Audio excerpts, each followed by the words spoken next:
Alright guys, we are back for another video. So, Sajin Komamura. Now, I honestly haven't been playing a lot with him. I decided to actually start playing with him today, and even though, let me tell you this, even though he isn't fully built or anything, right? It's crazy how good he actually is. Like, what kind of defensive and offensive capabilities this character has is pretty much insane. Very, very underrated character. So let's actually fly over everything there is to know about this character, how to actually build him and everything, how to play him. So yeah, let's begin with the weapon. Now, in terms of weapon, the best free-to-play option, I say free-to-play option, I mean the best non-SSR option, right? The limited weapon is going to be the power strike. This will essentially, after dealing strike damage, increase the base attack by 15%. This is going to be actually pretty much sufficient if you want to use him. Now, that being said, the best weapon is going to be called Dark Armor, right? This one here, after Komamura releases his technique, quickly tap the basic attack button for a follow-up attack, which deals damage equal to 400% of attack and grants 1 stack of build-up. Now, build-up is interesting. Whenever he releases his battlefield skill, the charge strike extra attacks are launched according to the number of build-up stacks. The attack counts as a technique. When the follow-up attack hits an enemy, their strike resistance is reduced by an extra 10%. Now, some people who have been playing, like, for example, games like Honkai Star Rail will see some parallels here. We have, and I do have to get into this, we have teams which are pure, let's say, damage orientated, right? Like, for example, the Bankai, Ichigo, Byakuya, and Kisuke team.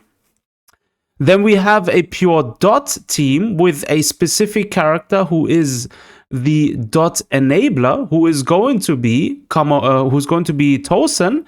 And then we have a defensive / offensive kind of unit, which is going to be Sajin Komamura, who is pretty much the enabler for follow-up attacks, or a main character to use when wanting to build in follow-up style attacks. So this is actually, I'm loving this game. The parallels are just so good to many other games out there in the moment. Now, in terms of his skills, what you want to prioritize first is obviously going to be the passives, right? The passives are essentially all attacks from, or his passive abilities, basically, every attack will grant build up to a maximum of 10 stacks. And I love the fact that you can stack this actually. If you have 2 stacks of build up, again, here it is, by default, and each stack adds an extra attack to the battlefield skill Tenken Ascension, right? So you're going to do a lot of damage with this passive and his battlefield skill anyways. What you want to then focus on next is going to be obviously the battlefield skill, right? The battlefield skill is essentially that which is his bread and butter, right? Komamura's battlefield skill will be activated when any on-field teammate releases a technique or the final strike of their basic attacks. Now, again, Komamura is going to be a character you don't really have on the field, right? In the beginning, you use his technique, then drop him, bring on the other ones, right? And then just bring him onto the field whenever his battlefield skill is ready. Then he has also, where was it? He obviously has different sort of stages to his Tengen Ascension, right? He has the slash, then he has the smash, and then last but not least, he does have also the charge strike, right? This is going to be interesting, especially when he's in Bankai. The final attack, when you tap the battlefield skill, is going to do sort of like a not the battlefield skill, when you tap the technique, is going to be like a major move, but we'll look at this at the next. So after concentrating on the battlefield skill, you want to focus on the ultimate, right? This is essentially, he will basically become the huge colossal thing, right? You're basically attacking your opponents with that. All of his attacks become powerful moves performed in unison with Kokusho Tengen Myo, obviously, and their strike damage is increased by 22.5%. Obviously, if you level this up, it goes higher for 20 seconds. While Kokusho Tengen Myo is on the field, Komamura can't release flash steps or counter, and his HP won't drop below 1. So this is actually pretty busted, because you can't be defeated in this sort of form. And maybe can be like a in clutch saving sort of move when you're like facing a strong opponent and you're in the last minute transforming when the opponent has low HP. So you won't go down and you may be able to beat the opponent. So yeah, that's that. After that technique, obviously this is going to be the next one. Now again, where was it? You're gonna gain a 15-second shield that can absorb damage equal to 30% of his max HP. Now this is actually, if we actually take a look real quick at what's her name, Orihime, and then check her skill. She has also a shield. Of her max HP plus 999. Okay, 8.25%. So in terms of shielding capabilities, Sajin is going to be more busted, right? The shield is obviously a lot stronger, 30% of his max HP.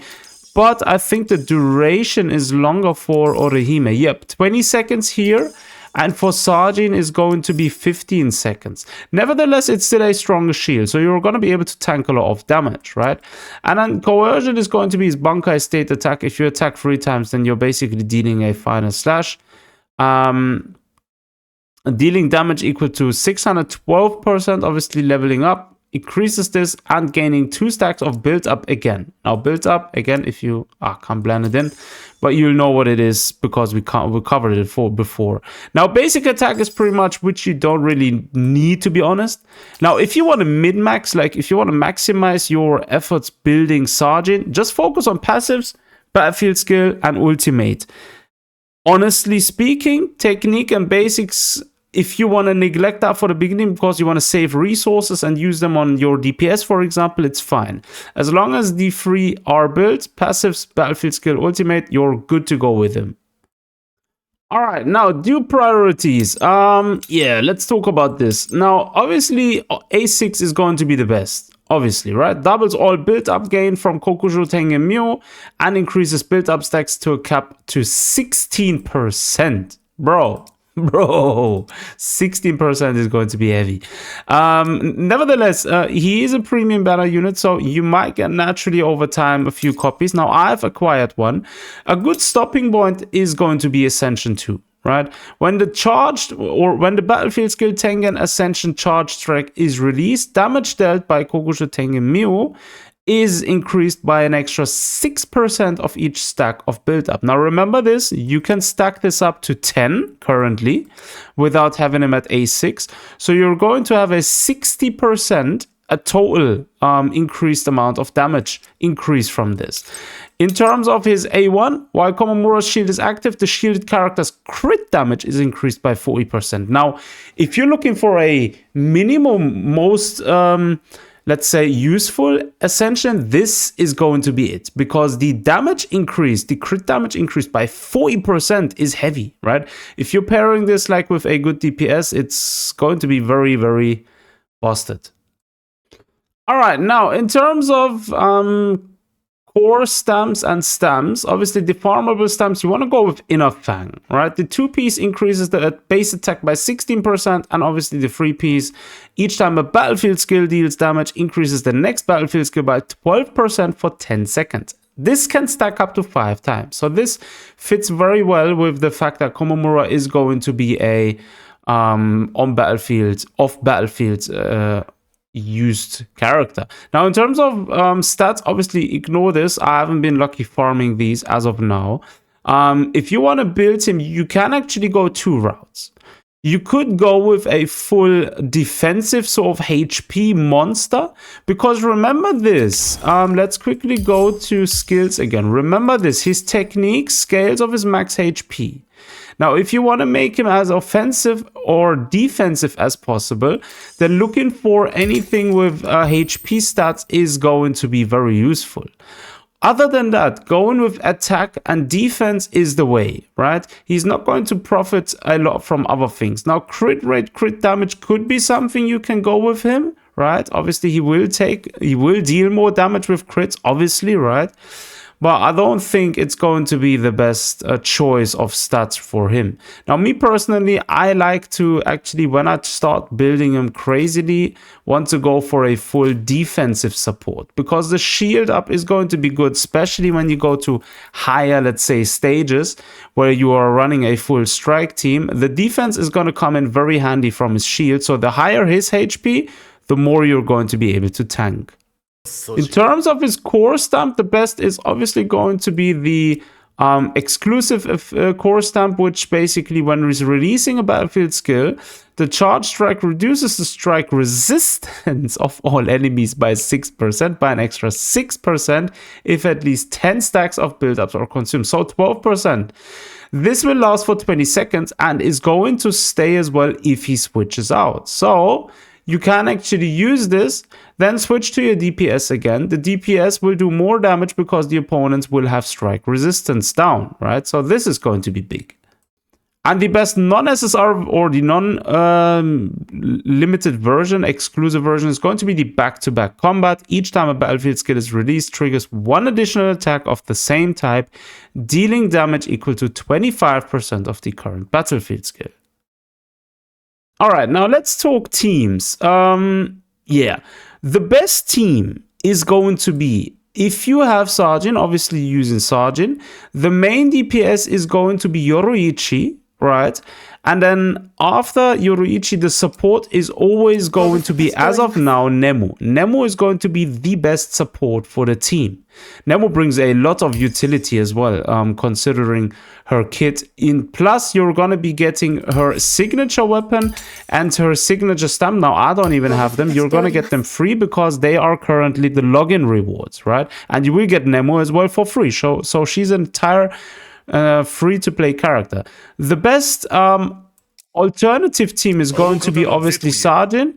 Main DPS is going to be Chad, and then your support again is going to be Nemo. Now, Chad is actually not really that good currently. I do think when a new version comes out of Chad, he may be even better. Right, the Hueco Mundo version, for example. But as of now, he's actually a solid DPS in this team comp. Because thanks to the defensive capabilities of Sajin, somebody like Chad will actually stay a lot longer on the field.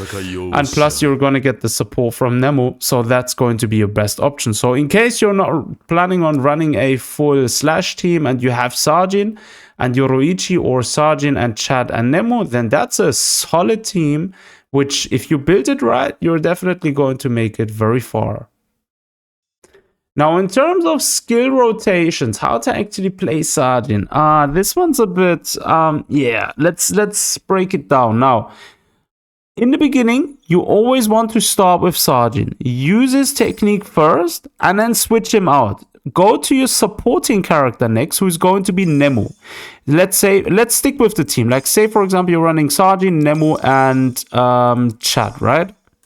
Now, you then want to use Nemu and just use her basic attacks. Do not use her technique, right? This is important. Her technique is also the least priority when building her, right? You want to focus on her basics first, right? Obviously, she has a passive as well. Understanding her passive is going to be important. But again, in terms of rotation, go with basic attacks, and then if you're basically building up your spiritual pressure to then use later on your ultimate. After you use basic attacks, then switch to your main DPS and stay on the field with him until your battlefield skill is ready. The battlefield skill will then activate, right? And then basically going over the same rotation again. As soon as you have Nemu's ultimate ready, ideally you want to activate this first before Sajin. You want to use ultimate of her because her ultimate will boost the strike damage of all teammates for 30 seconds, right? This is going to be big. Plus, if you're in the full body overdrive, then you're going to boost by an extra 11.25%. Obviously, this will level up if you level up your... this will increase if you level up your skill.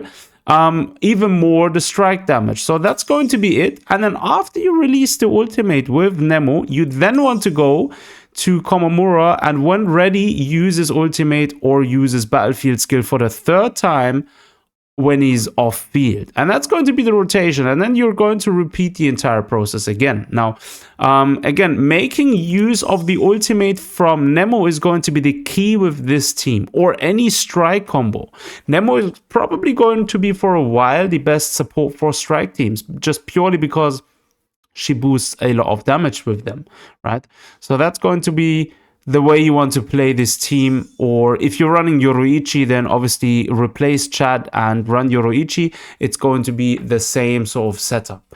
And I hope this helps anyone out there looking at how to actually build and play Sajin Komamura.